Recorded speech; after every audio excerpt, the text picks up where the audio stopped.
నమస్కారం. ప్రతిధ్వని కార్యక్రమానికి స్వాగతం. సుప్రీంకోర్టు హెచ్చరిక నేపథ్యంలో నియమావళిని ఉల్లంఘించిన వారిపై ఎన్నికల సంఘం కొరడాను ఝుళిపించింది.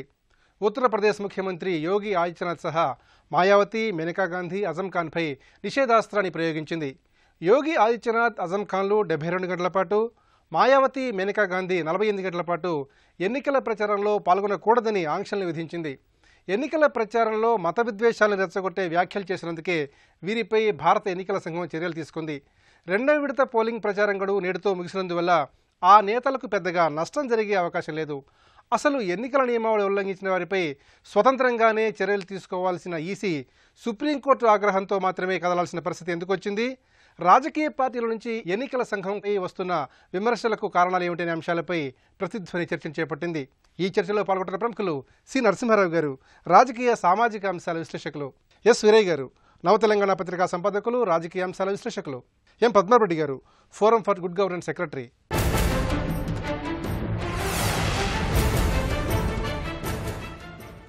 నరసింహారావు గారు, ఎన్నికల నియమావళి ఉల్లంఘించినందుకు గాను ఉత్తరప్రదేశ్ ముఖ్యమంత్రి యోగి ఆదిత్యనాథ్, అలాగే సమాజ్వాదీ పార్టీ సీనియర్ నేత అజం ఖాన్, అట్లాగే బీఎస్పీ అధ్యక్షురాలు మాయావతి, కేంద్ర మంత్రి మేనకా గాంధీలపై ఎన్నికల సంఘం చర్యలకు ఉపక్రమించింది. సుప్రీంకోర్టు గట్టిగా నిలదీయడంతోనే ఎన్నికల సంఘం చర్యలు తీసుకోవడాన్ని ఏ విధంగా, ఏ కోణం నుంచి పరిశీలించాలి? మత విద్వేషాలు రెచ్చగొడితే ఒక 2 రోజులు మీరు ప్రసంగించబోకండి, తర్వాత జిల్లా రెచ్చగొట్టుకోవచ్చు అని చెప్పి సరిపోతుందా? ఎన్నికల సంఘానికి ఏ అధికారాలు ఉన్నాయి, వీళ్ళు ఏమి చేయొచ్చు, వీళ్ళకున్న పవర్స్ అన్లిమిటెడ్ పవర్స్. అంటే అన్లిమిటెడ్ పవర్స్ అంటే రాజ్యాంగ విరుద్ధమైనవి కాదు, చట్టానికి అతీతమైనవి కాదు. కానీ వీళ్ళు ఎన్నికలు సక్రమంగా నిర్వహించడం కోసం ఏ యాక్షన్ తీసుకోవచ్చు, ఎవరి మీద ఎటువంటి యాక్షన్ తీసుకోవచ్చు. అది శాసనం ప్రూవ్ చేశాడు మనకి. వాళ్ళకి ఎలక్షన్ కమిషనే కాదు, స్వతంత్ర సంస్థలుగా పనిచేస్తున్నాయి దేశంలో. భారతదేశంలో స్వతంత్ర సంస్థలు వేటికి కూడా ఎలా పనిచేయాలో తెలియదు, మోడీని ఎలా ప్లీజ్ చేయాలో తెలియదు, మోడీ యొక్క అనుగ్రహం మేరకు పనిచేయాలి అన్న భావన అందరిలో ఉన్నట్టుంది. మోడీ పోనీ అది సరే, ఎలా చేస్తే మోడీ ప్లీజ్ అవుతారు, ఎలా మోడీకి అనుకూలంగా చేయాలంటే ఏం చేయాలి అది తెలియదు. అందువలన ఇదైతే మోడీకి అనుకూలమేమో అని వీళ్ళు ప్రవర్తిస్తున్నారు తప్ప ఖచ్చితంగా చట్టం యొక్క స్పిరిట్ ప్రకారం, దాని స్ఫూర్తికి అనుగుణంగా మనం ప్రవర్తించాలి. మనం ప్రవర్తిస్తమే కాకుండా చక్కగా ఎన్నికలు అమలయ్యేట్టు చూడాలి అన్న భావనే లేదు. అసలు మిగతా విషయాలు ఒక చిన్న విషయం చెబుతా. ఈవీఎంలు ఉన్నాయి. మన ఈసీఎల్ 1967లో పెట్టారు ఇక్కడ. ఈసీఎల్ వాళ్ళు తయారు చేస్తారు. ఈసీఎల్ అన్నది అప్పటికి 67 అంటే అప్పటికి ఎలక్ట్రానిక్స్ లేవు, ఏమీ లేవు. అప్పుడు క్రమేణా వచ్చినాయి. వాళ్ళు ఈవీఎంలు తయారు చేశాక ఈవీఎంలు ఉన్నాయి, పెద్ద కీలకమైన పాత్ర పోషిస్తున్నాయి ఎన్నికల్లో. ఎన్నికల కమిషన్ ఈవీఎంలు సక్రమంగా నిర్వహించడం కోసం, వాటిని మ్యానుఫ్యాక్చర్ చేయడం కోసం 9,000 కోట్లు వీవీప్యాట్లు కొంటకి వెచ్చించారని వింటున్నాం. వాళ్ళు సొంతంగా పెట్టచ్చు, లేకపోతే ఎవరికైనా గవర్నమెంట్ని పెట్టమనొచ్చు. ఫ్యాక్టరీ అది తయారు చేసే మ్యానుఫ్యాక్చరింగ్ ప్లాంట్ అదేమి లేకుండా బయట ఎవరికి ఇస్తున్నారు, వాళ్ళు ఇష్టారాజ్యంగా సాఫ్ట్వేర్ ఫిలప్ చేస్తున్నారని ఆరోపణలు వస్తున్నాయి. ఆరోపణలకు అతీతంగా మనం ఎన్నికలు నిర్వహించాలి అన్న భావన ఎన్నికల సంఘానికి ఉన్నట్లేదు. మనం ఏమైనా చేయొచ్చు, మన ఇష్టారాజ్యం అన్న భావన ఎక్కువ కనపడుతుంది. ఎవరి మీద యాక్షన్ తీసుకుంటే కాదు, ఏ యాక్షన్ ఎవరి మీద, మన ఆంధ్రప్రదేశ్లో తీసుకున్న యాక్షన్లు ఉన్నాయి. చీఫ్ సెక్రటరీని మార్చేశారు. ఎందుకు మార్చారు? ఈ యాక్షన్ వాళ్ళకి అధికారులు, అపరిమితమైన అధికారులు ఉన్నాయి. అదే సమయంలో పారదర్శకత పాటించి తీరాలి. పారదర్శకత లేకుండా ఎందుకు చేశారు? మాకు ఈయన మీద ఆరోపణ వచ్చింది, ఆరోపణ మేము వెరిఫై చేసాం, నిజమని తేలింది, అందువల్ల మేము బదిలీ చేసాం ఈయన చెప్తే ఫైన్. అసలు ఏమి చెప్పకుండా అధికారంలో అపరిమితంగా ఉన్నట్లు ఏమైనా చేయొచ్చు, మేము ఏం చేసినా చెల్లుబాటు అవుతుంది, ప్రశ్నించే వాళ్ళు లేరు అన్నట్టు వాళ్ళు ప్రవర్తిస్తున్నారు. 6 రోజుల క్రితమే సుప్రీంకోర్టు చెప్పింది, మీకు లిమిటేషన్స్ ఉన్నాయి, మీ ఇష్టారాజ్యంగా వ్యవహరిస్తాకి వీల్లేదు, లిమిటేషన్స్ ఉన్నాయి, లిమిటేషన్స్కు లోబడి మీరు సక్రమంగా వ్యవహరించాలి అని చెప్పింది. ఎన్నికల సంఘం విశ్వసనీయతను ప్రశ్నిస్తూ 66 మంది మాజీ ఉన్నతాధికారులు రాష్ట్రపతికి లేఖ రాశారు. మరి తరచుగా భారత ఎన్నికల సంఘం విశ్వసనీయత ఎందుకని ప్రశ్నార్థకం అవుతోంది? భారతీయ ఎన్నికల సంఘమే కాదు, CBI, RBI, income tax department, అసలు స్వతంత్ర సంస్థలు, దేశవ్యాప్తంగా ఉన్న సంస్థలు, జాతీయ సంస్థలు అన్ని వీటి యొక్క విశ్వసనీయత దెబ్బతింది. అన్నింటినీ ప్రశ్నిస్తున్నారు. ఎందుకు? ఒకే ఒక కారణం వలన, పారదర్శకంగా లేరు. సిబిఐ వాళ్ళ మీద రైడ్ చేసింది, మాకు ఈ ఇన్ఫర్మేషన్ వచ్చింది, మేము అందుకు రైడ్ చేసాం, మాకు వచ్చిన ఇన్ఫర్మేషన్ ప్రకారం రైడ్ చేసాం. అంటే ఇన్కమ్ ట్యాక్స్ వాళ్ళు మాకు ఇన్ఫర్మేషన్ వచ్చింది అందుకని రైడ్ చేసాం. అసలు పారదర్శకంగా ఎందుకుంటలా, ఏదో రహస్యంగా కుట్రలాగా ఎందుకు చేస్తున్నారు? ఏదో బ్రిటిష్ ప్రభుత్వం ఉన్నప్పుడు వాళ్ళు అన్ని రహస్యంగా చేసేవాళ్ళు. అలా రహస్యంగా చేయాల్సిన కర్మ మీకు ఏం పట్టింది? ఇది స్వతంత్ర భారతదేశం. దీంట్లో ఎక్కడ తప్పు ఉంటే అక్కడ మీరు యాక్షన్ తీసుకోవచ్చు. కానీ మీకు వచ్చిన ఇన్ఫర్మేషన్ కరెక్టా కాదా? మీరు నిజంగా మీ ఇన్ఫర్మేషన్ ప్రకారం యాక్ట్ చేస్తున్నారా, లేక ఫలానా వాళ్ళ మీద కక్ష తీసుకుంటూ చేస్తున్నారా అన్న అనుమానాలు అందరికీ ఉన్నాయి. ఎలక్షన్ కమిషన్ మీద కూడా అనుమానాలు వచ్చినాయి. దురదృష్టం అది. ఎలక్షన్ కమిషన్ మీద కూడా అనుమానాలు వస్తే అనుమానానికి అతీతంగా ప్రవర్తిస్తున్నాం మేము. అంతే తప్ప మేము ఎక్కడ ఎవరి మీద కక్షపూరితంగా వ్యవహరించట్లా అని ఎక్కడ చెప్పట్లా. వీరయ్య గారు, దేశంలో పారదర్శకంగా, నిష్పాక్షికంగా, స్వేచ్ఛగా ఎన్నికలు జరిపించాల్సిన బాధ్యత పూర్తిగా భారత ఎన్నికల సంఘంపైనే ఉంది. అందుకు సంబంధించి రాజ్యాంగం కూడా భారత ఎన్నికల సంఘానికి కొన్ని కీలకమైన అధికారాలు కూడా దఖలుపరిచింది. అయితే రాజ్యాంగపరమైన హక్కుల్ని అట్లాగే అధికారాల్ని భారత ఎన్నికల సంఘం ఎందుకని స్పష్టంగా వినియోగించుకోలేకపోతోంది? తాను ఎన్నికల కమిషన్గా రాజ్యాంగం తనకు అప్పజెప్పినటువంటి బాధ్యతలను మనసా వాచా కర్మణ అమలు జరపాలి అని తను భావిస్తే తనకున్న అధికారాలు ఏమిటో చూస్తుంది, పారదర్శకంగా వ్యవహరిస్తుంది, పట్టుదలతో పనిచేస్తుంది. ముందు తనకు రాజ్యాంగం అప్పజెప్పిన పనులకు బదులు పక్షపాతంతో లేదా పాలక పార్టీకి అనుకూలంగానూ వ్యవహరించాలి అని ఒకసారి అనుకున్న తర్వాత ఈ అధికారాలన్నీ పక్కకు పోతాయి. అవసరమైతే లేని అధికారాలని ప్రయోగిస్తారు, లేదనుకుంటే ఉన్న అధికారాలను కూడా పక్కన పెడతారు. మనం ఈ సందర్భంగానే చూద్దాం. ఆంధ్రప్రదేశ్ ఎన్నికల సందర్భంగా ఐజీ ఇంటెలిజెన్స్తో సహా కారణం చెప్పకుండా ట్రాన్స్ఫర్ చేశారు. అక్కడనేమో అన్ని అధికారాలు ఉన్నాయన్నారు. ఇప్పుడు సుప్రీంకోర్టుకి ఏం చెప్పారు? మాకు అధికారాలు లేవండి అని చెప్పారు. సుప్రీంకోర్టు వార్న్ చేయాల్సి వచ్చింది. అధికారాలు, మీకున్న అధికారాలు ఏమిటో మీరు తెలుసుకుంటారా, మమ్మల్ని చెప్పమంటారా అని. ఇట్లా అడిగిన తర్వాత గంటలో యాక్షన్స్ మొదలైనవి. అంటే వాళ్ళు యాక్షన్ తీసుకోదలుచుకుంటే కారణం చెప్పకుండా కూడా యాక్షన్ తీసుకున్నారు నిన్నగాక మొన్న. ఇప్పుడు యాక్షన్ తీసుకోవాల్సిన చోట మాకు అధికారాలు లేవండి అని చెప్పేసి మాట్లాడుతున్నారు. ముందు నోటీస్ పంపుతామండి, తర్వాత అడ్వైజరీ పంపుతామండి, అయినా వినకపోతే అప్పుడు కేసు నమోదు చేస్తామండి. సుప్రీంకోర్టుకు మండింది. వాళ్ళు నిలదీశారు. అవసరమైతే సిఈసిని పిలవాల్సి వస్తుందన్న తర్వాత గంటలో యాక్షన్స్ మొదలైనవి. మరి అప్పటిదాకా అధికారాలు లేవు అనుకున్నటువంటి సిఈసికి సుప్రీం వార్నింగ్ తర్వాత గంటలోనే ఎక్కడి నుంచి వచ్చినాయి అధికారాలు? ఆకాశం నుంచి అయితే ఊడిపడలేదు కదా. అందుకని ఇది విశ్వసనీయతకు సంబంధించిన అంశం. ఎన్నికల కమిషన్ విశ్వసనీయతే దెబ్బతిన్నది. ఇప్పుడు భ్రష్టుపట్టినంతగా ఎన్నికల కమిషన్ పనితీరు ఎప్పుడూ ఇంతవరకు 7 దశాబ్దాల్లో మనం చూడలేదు. ఎన్నికల కమిషన్ వ్యవహార శైలి మొత్తం కూడా ఇప్పుడు అనుమానాస్పదంగా ఉంది. ప్రజలు ఎవరూ విశ్వసించే పరిస్థితి లేదు.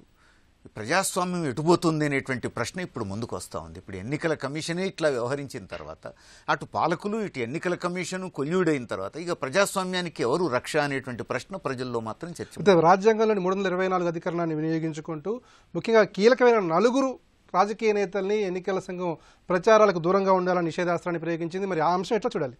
ఆ మేరకైనా చేసినందుకు సంతోషం. అది కూడా సుప్రీంకోర్టు వాతలు పెట్టిన తర్వాత చేశారు. నేను అడిగేది ఏంటంటే, ప్రధానమంత్రికి ఎందుకు మీరు కనీసం నోటీసు కూడా ఎందుకు పంపలేదు? మనందరికీ తెలుసు ఆయన బహిరంగంగా సైన్యాన్ని ఉపయోగించుకుంటున్నారు తన ఎన్నికల క్యాంపెయిన్కి. ప్రాణాలర్పించినటువంటి జవాన్లను ఉపయోగించుకుంటున్నారు, భావోద్వేగాలను రెచ్చగొడుతున్నారు. ఇవన్నీ మనం పత్రికల్లో రాస్తున్నాం, టీవీల్లో చూపిస్తున్నాం. మరి ఎన్నికల కమిషన్కి ఎందుకు కనిపించట్లేదు? పద్మనాభరెడ్డి గారు, విద్వేషపూరిత ప్రసంగాలు చేసినందుకు, నిందాపూర్వకమైన వ్యాఖ్యలు చేసినందుకు గాను 4 రాజకీయ ప్రముఖులపై ఎన్నికల సంఘం చర్యలు తీసుకుంది. అయితే ఇంతకు మించి ఎన్నికల నియమావళి ఉల్లంఘించిన సంఘటనలు జరుగుతున్నప్పటికీ కూడా ఎలక్షన్ కమిషన్ ఉదాసీన వైఖరి అవలంబిస్తోంది. మరి ఎలక్షన్ కమిషన్ ఎందుకని కీలకమైన విషయాల్లో చర్యలు తీసుకోలేకపోతుంది? మన రాజ్యాంగంలో ఆర్టికల్ 324 ఇప్పుడు మనం మాట్లాడుకున్నట్టుగా 3 లైన్లు చెప్పింది ఎన్నికల కమిషన్కు. వాళ్ళ విధులు ఏమున్నాయంటే, దేశంలో ఎన్నికలను ఫ్రీ అండ్ ఫెయిర్గా చేయాలన్నారు. అంతేగాని ఇంకా ఇట్లా ఉపన్యాసం ఇస్తే ఇది ఉద్యోగపూరితం అయితే ఇది చేయాలన్నది తర్వాత వచ్చినాయి అవన్నీ కండిషన్స్. దీని మీద 1990 వరకు పెద్దగా ఏమీ రాలే. అప్పటి వరకు మంచి వాళ్ళే రాజకీయాల్లోకి వచ్చినారు, నేర చరిత్రలు ఇట్లా కాంప్లికేషన్స్ ఏం లేకుండా. 1990 తర్వాత శేషన్ వచ్చిన తర్వాత దాంట్లో నుంచి ఒక పవర్నైనా తీసుకొని మోడల్ కోడ్ ఆఫ్ కండక్ట్ అని అన్నాడు.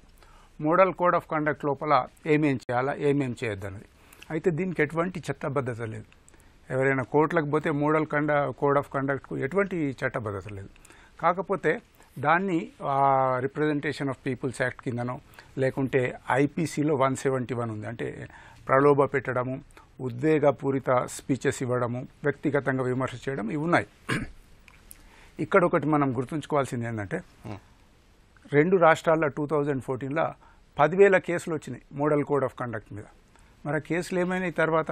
ఎన్నికల కమిషన్ కేసులు బుక్ చేస్తుంది, దానికి ప్రాసిక్యూట్ చేసే అధికారం లేదు, మళ్ళీ లోకల్ పోలీసే చేయాలి. ప్రాసిక్యూషన్ అన్నది లోకల్ పోలీసే చేయాలి. సో దాన్ని 3 ఏళ్ళు మక్కబెట్టి తర్వాత లోక్ అదాలత్కి ఇచ్చినారు. వాళ్ళు 50 రూపాయలు 100 రూపాయలు ఫైన్తో అయిపోయిందన్నమాట. సో ఈ విధంగా ఎన్నికల కమిషన్కు పవర్స్ కావాలా, రిప్రజెంటేషన్ ఆఫ్ పీపుల్స్ యాక్ట్ ప్రజా ప్రాతినిధ్య చట్టానికి అమెండ్మెంట్స్ కావాలని ఎన్నికల కమిషన్ గత 20 సంవత్సరాలుగా అడుగుతూ ఉంది. ఏమేం కావాలన్నది కూడా వాళ్ళు ఇచ్చేసినారు. అప్పుడు మన్మోహన్ సింగ్ గారు ప్రభుత్వం ఉన్నప్పుడు డీటెయిల్స్ ఇచ్చినారు. ఆయన ప్రధానమంత్రి అన్ని పార్టీలను పిలిచి ఇలా చేస్తే బాగుంటుందంటే ఏ పార్టీ ఒప్పుకోలే, లెఫ్ట్ ఒప్పుకోలే, రైట్ ఒప్పుకోలే, సెంటర్ ఒప్పుకోలే. అందరూ కూడా ఇలాగే ఉండాలా, ఫ్లూయిడ్గా ఉండాలని చెప్పి. దురదృష్టం ఏంటంటే ఒక 10-15 ఏళ్ల నుంచి ప్రతి రాజ్యాంగబద్ధమైన సంస్థల మీద మనము డౌట్స్ క్రియేట్ చేస్తున్నాం. ఇప్పుడు ఎన్నికల కమిషన్ మీద ఇవాళ టైమ్స్ ఆఫ్ ఇండియాలో చూడండి, 1 డే బిఫోర్ అంటే సండే నాడు ఎలక్షన్ కమిషన్ కూర్చున్నది, డిస్కస్ చేసి వీళ్ళ మీద చర్య తీసుకోవాలని అన్నారు. చర్య స్టార్ట్ అయినాక సుప్రీంకోర్టులో వచ్చింది. అంతేగాని మనం అందరం ఏమనుకుంటున్నామంటే సుప్రీంకోర్టు చెప్పడం వల్ల గంట లోపల వాళ్ళ మీద ఇచ్చేసిందని. అది కరెక్ట్ కాదు.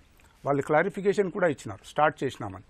కాకపోతే ఏంటంటే యోగి ఆదిత్యనాథ్ దాని మీద ఎక్స్ప్లెనేషన్ అడిగితే అదే ఆయన ఏదో ఎక్స్ప్లెనేషన్ ఇస్తే క్లోజ్ చేసినామని చెప్పినాడు వాళ్ళ అడ్వకేట్. సో ఇదేంటంటే ఒక దిక్కు ఎటువంటి ఎక్స్ప్లెనేషన్ అడగకుండా చర్యలు తీసుకుంటున్నారు, మా మీద వీళ్ళని ట్రాన్స్ఫర్ చేస్తున్నారు, వాళ్ళని ఇది చేస్తున్నారు అంటారు. ఎక్స్ప్లెనేషన్ అడిగితే వాళ్ళు టైం తీసుకుంటారు, ఎట్లా 3 దినాల్లో 4 దినాల్లో ఎక్స్ప్లెనేషన్ ఇవ్వండి. ఇక్కడ కావాల్సింది ఏంటంటే రాజకీయ పార్టీలకు సెల్ఫ్ డిసిప్లిన్ అన్నది ఉండాలి.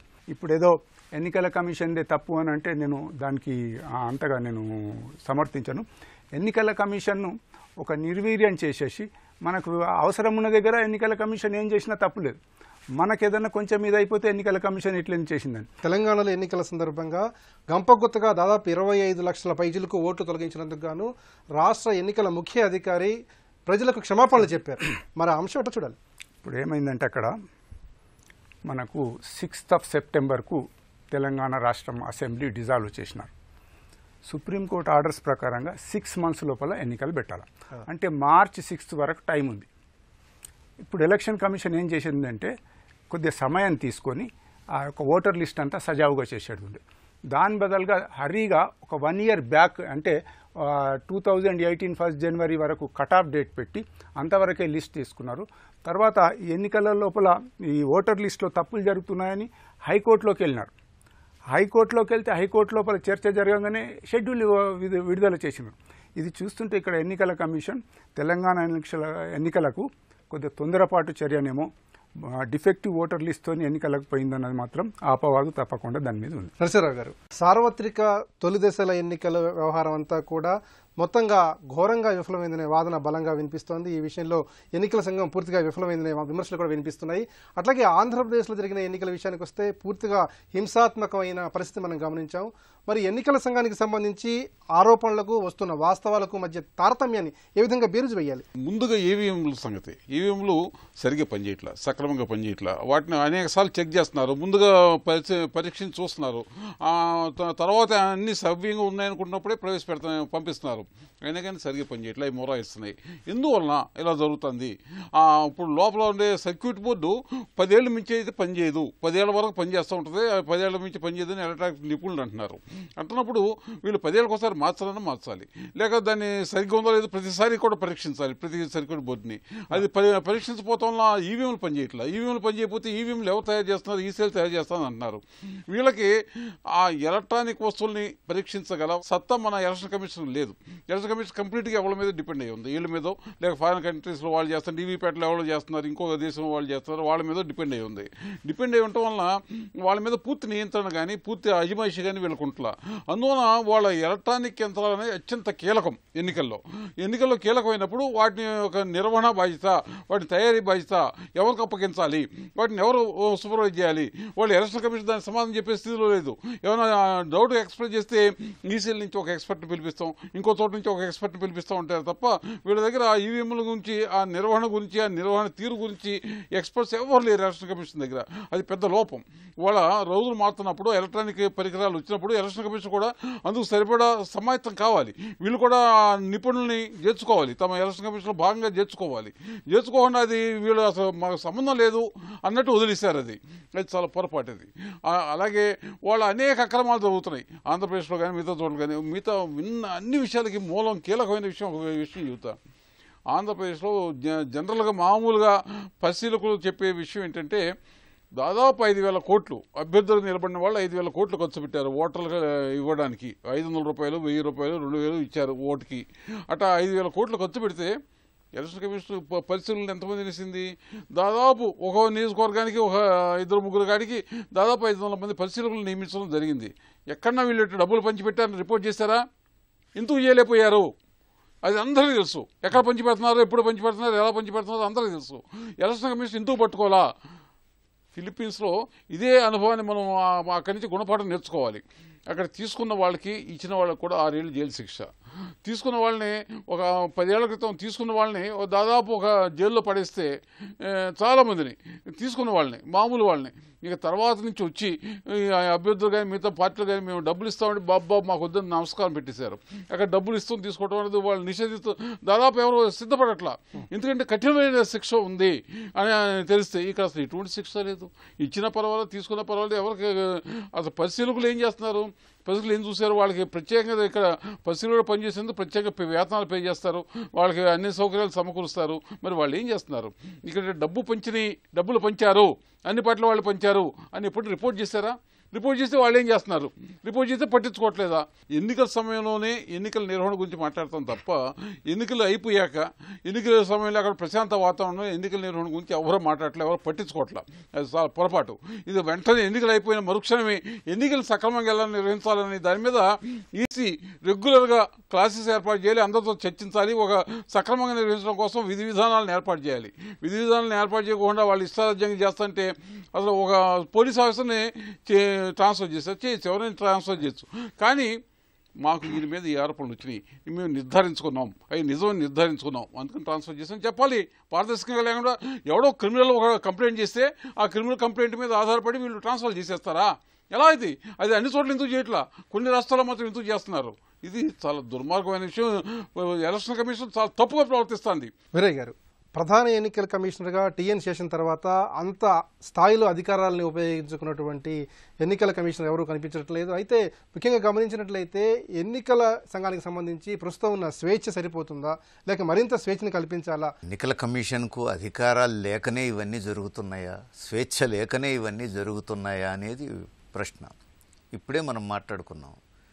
ఏపీలో అపరిమితమైన అధికారాలు ప్రదర్శించగలిగినటువంటి ఎన్నికల కమిషన్ మరో రాష్ట్రంలో ఎందుకు ప్రదర్శించలేకపోతోంది? అంటే ఒక రాష్ట్రానికి అధికారాలు ఉన్నాయి, ఇంకొక రాష్ట్రానికి వచ్చేటప్పటికి అధికారాలు ఏమీ లేకుండా పోయినాయి.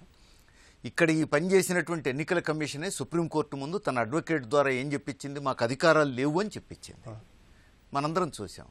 అంటే ఇది ఎన్నికల కమిషన్ విశ్వసనీయతకు సంబంధించినటువంటి సమస్య. అయితే ఇది ఎన్నికల కమిషన్నే 100కి 100 పాళ్ళు తప్పుపట్టాలా మనం? ఎన్నికల కమిషన్ను తప్పుపట్టడం కాదు. ఎన్నికల కమిషన్ కావచ్చు, ఈడీ కావచ్చు, కాగ్ కావచ్చు, సిబిఐ కావచ్చు, రిజర్వ్ బ్యాంక్ కావచ్చు, మరొకటి కావచ్చు. ఈ రాజ్యాంగ వ్యవస్థలో స్వతంత్రంగా పనిచేయవలసినటువంటి వ్యవస్థలన్నింటినీ నిర్వీర్యం చేసి తన చెప్పు చేతుల్లోకి తీసుకుంటున్నది కేంద్ర ప్రభుత్వం. కేంద్ర ప్రభుత్వం అనుసరిస్తున్న తప్పుడు వైఖరి వల్ల, నిరంకుశ ధోరణుల వల్ల ఈ ప్రజాస్వామ్య వ్యవస్థలన్నీ నిర్వీర్యం అవుతున్నాయి, విధ్వంసం అవుతున్నాయి. అది ఇప్పుడు ప్రజాస్వామ్యాన్ని భ్రష్టుపట్టిస్తున్నది. దాంట్లో భాగమే ఇప్పుడు ఎన్నికల కమిషను ఇట్లా తయారైన. అయితే మరి కాబట్టి ఎన్నికల కమిషనర్ది ఏమీ తప్పు లేదా? ఎట్లా లేకుండా పోతుంది? ఈ రాజ్యాంగం మీకు ఎన్నికల కమిషనర్గా ఒక బాధ్యత అప్పచెప్పింది. ప్రధానమంత్రి ఒత్తిడికో, ప్రభుత్వం ఒత్తిడికో, అధికార పార్టీ ఒత్తిడికో తలొగ్గి వాళ్లకు భజన చేయమని కాదు కదా, రాజ్యాంగబద్ధంగా పనిచేయమని. ప్రజల పన్నుల నుంచి వసూలు చేసినటువంటి డబ్బుతో మీకు సౌకర్యాలు కల్పిస్తున్నారు, మీకు జీతం ఇస్తున్నారు. మీ మీద అప్రజాస్వామికంగా చట్టవిరుద్ధమైన ఒత్తిడులు ఏమైనా ఉంటే నా మీద పలానా ఒత్తిడులు ఉన్నాయి, అందువల్ల నేను ఈ బాధ్యతలు నిర్వహించలేను, నాకు వేరే బాధ్యతలు అప్పచెప్పండి అని బహిరంగంగా చెప్పండి. అప్పుడు ప్రజలు చర్చిస్తారు, ప్రజల మధ్య అది చర్చనీయాంశం అవుతుంది. అట్లా కాకుండా కొల్యూడైపోయి ఒకళ్ళ ప్రయోజనాల కోసం ఒకళ్ళు పరస్పరం సహకరించుకుంటూ ప్రజాస్వామ్యాన్ని మంటగలిపేటువంటి పని చేయొద్దనే ఇవాళ మనం అంటున్నాం. తెలంగాణకు సంబంధించినంతవరకు ముందస్తు ఎన్నికలు రావడం వల్ల ఎన్నికల కమిషన్కు కొంత ఇబ్బంది అయి ఉండొచ్చేమో అని కాసేపు అనుకుందాం. మరి ఏపీ ఎన్నికలకు ఏమైంది? 5 ఏళ్ల కింద జరిగిన ఎన్నికల రోజే తెలుసు 2019 ఏప్రిల్ మే మాసాల్లో ఎప్పుడో ఒకప్పుడు ఎన్నికలు వస్తాయి అని. మరి వేల సంఖ్యలో ఈవీఎంలు ఎట్లా మొరాయిస్తాయండి? 10, 20, 30, 100 మొరాయించినాయి అంటే వీ కెన్ అండర్స్టాండ్. టెక్నికల్గా మిస్టేక్ ఎక్కడో ఒక చోట జరగవచ్చు. వేల సంఖ్యలో ఈవీఎంలు మొరాయించడం అనేది ఎట్లా సాధ్యం? ఎన్నికల కమిషన్ ఏం చేస్తోంది? ఈ 5 సంవత్సరాల పాటు గోల్డ్ గిల్లుకుంటూ కూర్చుండా? కాదు. ఇదేదో ఒక పథకం ప్రకారమే జరిగింది అనేటువంటి అనుమానాలకు అవకాశం ఇస్తున్నారు. ఎందుకు ఇస్తున్నారు అని అంటే వేల సంఖ్యలో ఈవీఎంలు పనిచేయవు, గంటల తరబడి పనిచేయవు. అందులో కోస్తాలో ఎండలంటే మనకు తెలుసు, చెమటలు కక్కుతూ ఉంటారు ఆ హ్యూమిడిటీతో. ఓటర్లందరూ వెయిట్ చేసి ఇంటికి వెళ్ళిపోతూ ఉన్నారు. అయినా ప్రజాస్వామ్యయుతంగా ఎన్నికలు బాగానే జరుగుతున్నాయని అక్కడ సీఈఓ ప్రెస్ కాన్ఫరెన్స్ పెట్టి చెప్తున్నాడు. సాయంత్రం 3 గంటల వరకు పోలింగ్ స్టార్ట్ కానీ బూత్లో కూడా అవుతుందండి అంటున్నాడు ఆయన. ప్రెస్ కాన్ఫరెన్స్ నేను చూసా. అవుతుందండి, మేము చూస్తున్నాం అంటున్నాడు. మర్డర్ జరిగినటువంటి బూత్లో కూడా పోలింగ్ ఏమీ ఆగలేదండి, కొంచెం స్లో అయింది, నో ప్రాబ్లం, నడుస్తోంది అని అంటున్నాడు. ఇదే మాట. అంటే ఇది ప్రజాస్వామ్యమా? ఇలాంటి ఎన్నికల కమిషన్ని ప్రజలు విశ్వసిస్తారా? అందుకని ప్రజలకు అనుమానాలు వస్తుంటే వాటిని తప్పు అనడానికి అవకాశం లేదు. ఇప్పుడు ఇవి ఒక పథకం ప్రకారమే, ఒక ప్రత్యేకమైనటువంటి ఒక పార్టీకి లేదా ఒక ప్రధానమంత్రికో మరొకళ్లకో మేలు చేకూర్చడం కోసం కొల్యూడై చేస్తున్న పని అనేటువంటి అనుమానాలకు మాత్రం అవకాశం ఇచ్చింది. అందుకని ఇప్పుడు అధికారాలు లేక కాదు, చిత్తశుద్ధి లేక, ఇంకా ఏమైనా అధికారాల్లో మార్పులు చేర్పులు కావాలంటే అవి కూడా చర్చించవచ్చు, ఓపెన్ చర్చకు పెట్టవచ్చు, ఇబ్బంది ఏం లేదు. కానీ కీలకమైన అంశం ఇక్కడ ప్రభుత్వంలో చిత్తశుద్ధి లేదు, కేంద్ర ప్రభుత్వంలో చిత్తశుద్ధి లేదు. అందుకు అనుగుణంగా స్వార్థ ప్రయోజనాలకే లొంగిపోతున్నారా ఈ స్వతంత్రంగా వ్యవహరించాల్సిన వ్యవస్థలకు సంబంధించినటువంటి ఉన్నతాధికారులు అనే అనుమానాలకు కూడా అవకాశం ఇస్తున్నారు. పద్మనాభ రెడ్డి గారు, ఎన్నికల సంఘం కమిషనర్ల నియామకం పైన కూడా దేశవ్యాప్తంగా ప్రస్తుతం విస్తృతంగా చర్చ జరుగుతోంది. మరి ఎన్నికల సంఘంలో పనిచేసేటువంటి కమిషనర్ల నియామకం ఏ విధంగా ఉండాలి, ఇందుకు సంబంధించి విధి విధానాలు ఏ విధంగా ఉండాలి, వారు స్వేచ్ఛగా నిర్ణయాలు తీసుకోవడానికి వారికి ఎలాంటి అధికారాలని మరింతగా కల్పించాల్సిన అవసరం ఉంది? ఎన్నికల సంఘం ఇంతకు మొదలు సెషన్ వరకు ఒక్కరే ఉంది, ఎలక్షన్ కమిషనర్ అన్నారు. తర్వాత ఒక వ్యక్తి తన ఇష్టం ఉన్నట్టుగా నిర్ణయాలు తీసుకుంటే బాగుండదని చెప్పి 3 సభ్య కమిటీ అని పెట్టినారు. అయితే ఈ దేశంలో 80 కోట్ల ఓటర్లు ఉన్నారు, 130 కోట్ల జనాభా ఉంది, 20-25 భాషలు ఉన్నాయి, రకరకాల వ్యక్తులు, రకరకాల మతాలు ఉన్నాయి. ఇవన్నిటిని కలుపుకొని ఎన్నికలు జరపడం అన్నది అంత ఈజీ కాదు.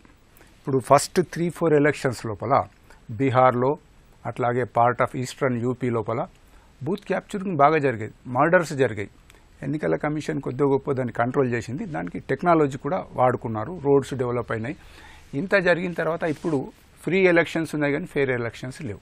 అందరూ అనుకున్నది అదే, డబ్బు, మద్యము, ప్రాంతము, కులము, మతము ఇవి చాలా వస్తూ ఉన్నాయి. సో దీనికి ఎన్నికల కమిషన్ ఎంత రెస్పాన్సిబులో పొలిటికల్ పార్టీస్ కూడా అంతే రెస్పాన్సిబుల్. ఎన్నికల కమిషన్ డబ్బు పంచమని చెప్పిందా? గెలవడానికి డబ్బు పంచుతూ ఉన్నారు, గెలవడానికి మద్యం పంచుతూ ఉన్నారు, గెలవడానికని మతము, ప్రాంతము ఇవన్నీ తీసుకొస్తున్నారు. ఇకపోతే మరి ఎన్నికల కమిషన్ ఎలా ఉండాలా? మన దేశంలో ఒకటి ఏమైందంటే, నేను గెలిస్తే అంత సవ్యంగా జరిగింది, ఓడిపోతే ఎన్నికల సంఘము వీవీప్యాట్లో, ఈవీఎంలో ఈ స్టేజ్కు దిగజారినట్టయితే చాలా డేంజరస్ ఉంటుంది.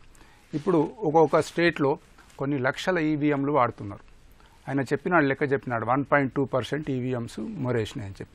అది కూడా ఎక్కువనే, నేను దాన్ని సపోర్ట్ చేయడం లేదు. బట్ అదే పట్టుకొని ఏదో కావాలని గూడుపుటాన్ని జరిగింది, ఈవీఎంలను ట్యాంపరింగ్ చేసినారు. సో 2 దిక్కుల తప్పులు. నేను అనేది ఏంటంటే, ఎలక్షన్ కమిషన్ను మనము దుయ్యబట్టినట్టయితే మన రాజ్యాంగ వ్యవస్థను మనం తప్పు పట్టినట్టు. కాకపోతే మంచి వాళ్ళని అక్కడ నియమించాలి. ఎలా మంచి వాళ్ళని నిర్ణయించాలో, ఏం చేయాలన్నది ఆలోచించాలి.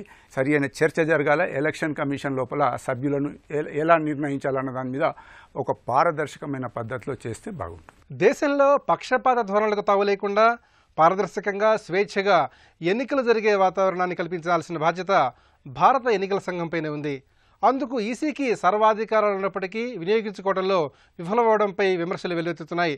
ప్రజాస్వామ్య పరిరక్షణలో భారత ఎన్నికల సంఘం పాత్ర ఎంతో కీలకమైందని నిపుణులు గుర్తు చేస్తున్నారు. ఇది నేటి ప్రతిధ్వని. నమస్కారం.